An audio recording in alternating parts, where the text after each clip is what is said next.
তো শিক্ষক ছাত্রকে বলতেছে, আচ্ছা বলো তো, তুমি 33 বছরে আমার কাছ থেকে কি কি শিখেছো? এটাকে তুমি বলতে পারো?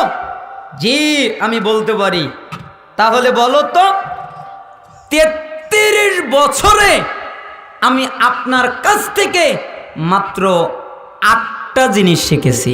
কয় জিনিস? আচ্ছা, 33 বছরে কয়টা? 8টা।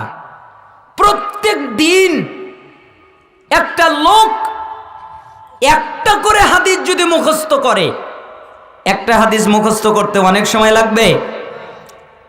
মোটামুটি যদি ব্রেন থাকে, ব্রেনওয়ালা যদি হয়, 5 মিনিট, 10 মিনিট, 20 মিনিট, আধা ঘন্টা, 1 ঘন্টায় মোটামুটি ব্রেন যাদের তাদের মুখস্থ হয়ে যাবে। আর তার ব্রেন যদি খুব দুর্বল হয়, তাহলে একদিন যদি পরে একটা হাদিস ভালো করে মুখস্থ হয়ে যাবে। একদিনে একটা হাদিস মুখস্থ করা কঠিন ব্যাপার নয়, ঠিক না? কঠিন ব্যাপার। একদিনে যদি একটা হাদিস মুখস্থ করে, 5 বছরে একটা কিতাব রিয়াদুস সালিহিন অথবা বুলুগুল মারাম, এই কিতাব মুখস্থ হয়ে যাওয়ার কথা, হয়ে যাবে। দিন যদি একটা করে হাদিস মুখস্থ করে, তো ছাত্র বলতেছে আমি মাত্র 8টা শিখেছি। তো উস্তাদের মাথা ঠিক থাকবে? বলো কি তুমি মাত্র 8টা শিখেছো মানে? ওস্তাদ, আমি মিথ্যা কথা বলতে পারি না, আপনি আমাকে মিথ্যা কথা বলা শিখাননি, আপনি আমাকে মিথ্যা বলতে শিখাননি, আমি সত্য কথা বলি, আমি যা বলি সত্য কথা বলি, আপনি আমাকে সত্য কথা শিখিয়েছেন, আমি আপনার কাছে 8টাই শিখেছি। তখন শিক্ষক বলতেছে, আচ্ছা ঠিক আছে, 8টা যেহেতু শিখলে তাহলে বলো তো 8টা কি? তখন ছাত্র বলতেছেন, ওস্তাদ, 1, লক্ষ্য করুন, আমি সৃষ্টিজীবীর প্রতি লক্ষ্য করে দেখলাম, আমি মানুষদের প্রতি লক্ষ্য করে দেখলাম, প্রত্যেকটা মানুষের, প্রত্যেকটা লোকের একজন করে আপনজন আছে। আপনারা কি মনে করেন? আপনজন আছে না নাই? আপনাদের আছে? কথা বলছেন না? আপনাদের আপনজন আছে? কথা বলেন, নাহলে বাড়িতে কিন্তু পেটানি হবি। বলবে যে ওখানে কথা বলোনি, আমি তোমার আপন না। আপনজন নাই? আছে। কারো আপনজন মা, কারো আপনজন বাবা, কারো আপনজন সন্তান, কারো আপনজন স্ত্রী, এটাই কারো কাছে বেশি। কারো আপনজন স্বামী, কারো আপনজন ভাই, কারো আপনজন বন্ধু, যার কাছে যে আপন। প্রত্যেকটা মানুষের একজন আপনজন আছে, ঠিক না? কিন্তু আমি লক্ষ্য করে দেখলাম, এই মানুষটা যখন মারা যায়, এই মানুষটা যখন কবরে যায়, তখন এই আপনজনের একজনও এই লোকটার সাথে কবরে যায় না, ঠিক না? আপনি মারা গেলে আপনার আপনজন কবরে যাবে? আপনার স্ত্রী বলেছে আমি তোমাকে ছাড়া বাঁচতে পারবো না, আপনার স্বামী বলেছেন আমি তোমাকে ছাড়া বাঁচতে পারবো না, বাপ মা বলেছে তুই আমার আদরের সন্তান, তোকে ছাড়া বাঁচতে পারবো না, সন্তান বলেছে মা তোমাকে ছাড়া আমি বাঁচতে পারবো না, একজন আর একজনকে ছাড়া বাঁচতে পারবে না, এ কথা তারা দুনিয়ায় বলে। কিন্তু যখন মারা যায়, তখন এই আপনজনের একজনও তাদের সাথে কবরে যায় না, ঠিক না? তাই আমি লক্ষ্য করে দেখলাম, এই পৃথিবীর মানুষকে আপনজন বানালে, যখন আমার প্রয়োজন, তখন আমার সাথে থাকার প্রয়োজন, আমি কবরে একাকী থাকব, তখন আমার সাথে থাকবে না। তাই আমি পৃথিবীর কাউকে আপনজন বানাইনি, আমি আপনজন বানিয়েছি নেক আমলকে। আমি জানি পৃথিবীর সবাই যদি আমাকে ত্যাগ করে, আর আমার যদি নেক আমল থাকে, তাহলে ওই নেক আমল আমার সাথে আমার কবরে যাবে, ঠিক না? নেক আমল আপনার কবরে যাবে না? কেউ যদি না যায়, কেউ যদি আপনার পাশে না দাঁড়ায়, কেউ যদি আপনার সহযোগিতা না করে, কেউ যদি আপনার কবরে সঙ্গ না দেয়, একমাত্র নেক আমল আপনার সাথে কবরে যাবে। তাই আমি পৃথিবীর কাউকে আপনজন বানাইনি, আমি আপনজন বানিয়েছি নেক আমলকে। আমি জানি পৃথিবীর মানুষকে আপনজন বানালে তারা আমার সাথে যাবে না, আর আমি জানি নেক আমলকে আপনজন বানালে আমার সাথে কবরে যাবে। তাই আমি নেক আমলকে আপনজন বানিয়েছি। ওস্তাদের দিকে ছাত্র তাকিয়ে দেখে ওস্তাদের চোখ দিয়ে টসটস করে পানি পড়ছে। তো ছাত্র ওস্তাদকে বলছে, ওস্তাদ জি আপনি কাঁদেন কেন?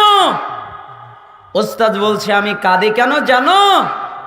আরে তুমি আমাকে যে বাক্য বললে, তুমি আমাকে যে কথাটা বললে, পৃথিবীর কোনো মানুষ কোনো আমল যদি নাও করে, কোনো কাজ যদি নাও করে, তারা যদি এই কথাটা মেনে নেয় যে নেক আমল আমার সাথে হবে, নেক আমল করতে হবে, তাহলে এই একটাই তাকে নাজাত দিয়ে দিবে।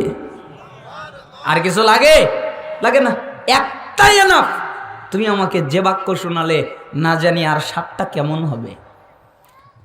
ওস্তাদ জি 2 আপনি আমাকে শিখিয়েছেন, আপনার কাছ থেকে আমি শিখেছি সূরা নাজিয়াত 40 নম্বর আয়াত 41 নম্বর আয়াত। আপনি বলেছেন, ওয়াম্মা মান খাফা মাকামা রাব্বিহি ওয়া নাহান নাফসা আনিল হাওয়া ফাইনাল জান্নাতা হিয়াল মাওয়া। যেই ব্যক্তি তার রবের সামনে দাঁড়াতে ভয় পায়, কেন আমাকে আমার রবের সামনে দাঁড়াতে হবে? আচ্ছা, আপনার আর আমার মধ্যে এই ভয়টা আছে? রবের সামনে যে দাঁড়াতে হবে এই ভয়টা আছে? এই ভয়টা যদি থাকে তাহলে ওই লোক সুদ খেতে পারে না। এই ভয়টা যার মধ্যে থাকবে ওই লোক ঘুষ খেতে পারবে না, ওই লোক জিনা করতে পারবে না, ওই লোক ব্যভিচার করতে পারবে না, ওই লোক গান বাজনা বাদ্যযন্ত্র এগুলো শুনতে পারবে না, ওই লোক অশ্লীলতা করতে পারবে না। কেন? ও জানে যে আমাকে একদিন আমার রবের সামনে দাঁড়াতে হবে। আপনি কেমন ভয় পান তা আমার জানা নেই। আপনাকে আমি 2টা ঘটনা শোনাই সহিহ মুসলিম থেকে। রাসূল সাল্লাল্লাহু আলাইহি সাল্লামের সাহাবী মাইজ বিন মালিক একদিন রাসূল সাল্লাল্লাহু আলাইহি সাল্লামের কাছে আসলেন, হে আল্লাহর নবী জি আপনি আমাকে পবিত্র করেন। কেন? আপনি আমাকে পবিত্র করেন, যাও আল্লাহর কাছে মাফ চাও, আল্লাহর কাছে ক্ষমা চাও, আল্লাহ তোমাকে মাফ করে দিবে, আল্লাহ তোমাকে ক্ষমা করে দিবে। যাও আল্লাহর কাছে মাফ চাও, আল্লাহর কাছে ক্ষমা চাও, আল্লাহ তোমাকে মাফ করে দিবে, আল্লাহ তোমাকে ক্ষমা করে দিবে। লোকটা চলে যাচ্ছিল, কিছু দেরি গিয়ে আবার ব্যাক করে আসলো, আল্লাহর নবী জি আপনি আমাকে পবিত্র করেন। তুমি কি আমার কথা বুঝতে পারো না?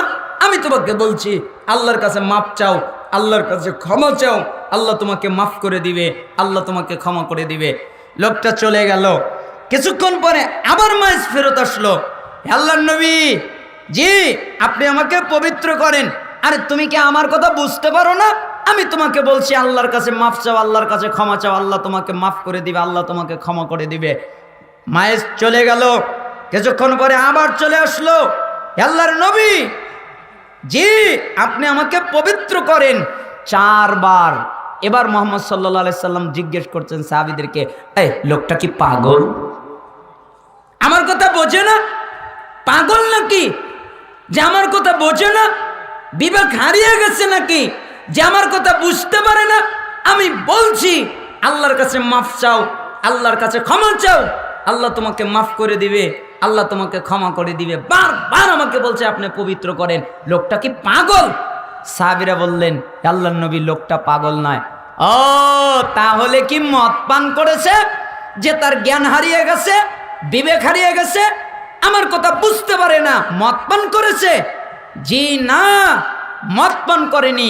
একজন সাহাবী মুখের সামনে নাকটা ধরে বললেন, না এ তো মদ পান করেনি। তা আমার কথা বোঝো না কেন? আচ্ছা বলো তুমি কি করেছো? আল্লাহর নবী মানুষ যেটা বৈধভাবে করে আমি সেটা অবৈধভাবে করেছি, তার মানে আমি জিনা করে ফেলেছি, আপনি আমাকে পবিত্র করেন। অপর বর্ণনায় এসেছে রাসূল সাল্লাল্লাহু আলাইহি সাল্লাম বললেন, কতই না ভালো হতো। তুমি যদি কথাটা আমাকে না জানাতে, আমি তোমাকে বললাম আল্লাহর কাছে মাপ চাও, আল্লাহর কাছে ক্ষমা চাও, আল্লাহ তোমাকে মাফ করে দিবে, আল্লাহ তোমাকে ক্ষমা করে দিবে। তুমি যদি আমাকে কথাটা না জানাতে,